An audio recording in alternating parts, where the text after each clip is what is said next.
Almost all physical quantities have dimensions or units, and they're the most powerful and quickest check we have of any physical relationship. Any number or equation you get, the first thought you get as a physicist is to look at it and see what the units or the dimensions of each element are. But most physical systems, their behavior is actually determined by dimensionless quantities, and that's what we're going to explore today. Let's think about a simple classical mechanics problem where we have two masses, one slightly larger one and one smaller one. They're interacting by some kind of force, and if it's a 1 on r squared force, then different initial conditions will give us different solutions, for example elliptical solutions or hyperbolic solutions. And nothing about this diagram or that setup tells us whether these are two charges in a vacuum chamber or a star and a planet in space. They both have a 1 on r squared law, and they'll both have the same kind of trajectories, indeed exactly the same shapes. The units of the quantities that our forces depend on will tell us whether it's an electrostatic force or a gravitational force, and the units on our spatial axes don't change the shape of those curves, they just give us the scale.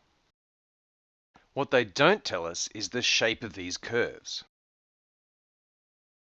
So that sounds like a contradiction. We've already said that orbits depend on things like the initial conditions, which have units and dimensions like length and velocity. And we know that a kilometer is not equal to a nanometer.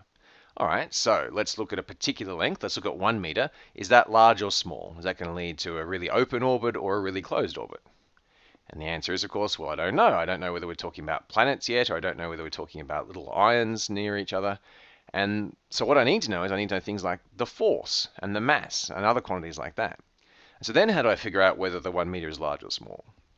In the end, what I have to do is I have to compare that meter to some other length. I can never compare a meter to a newton, or a meter to a kilogram, or any other physical quantity with different units. I have to compare that meter to another meter, which means in the end, the shape of those curves and whether those orbits are closed or open will depend on dimensionless quantities because they're ratios of lengths and ratios of timescales and ratios of masses and things like that.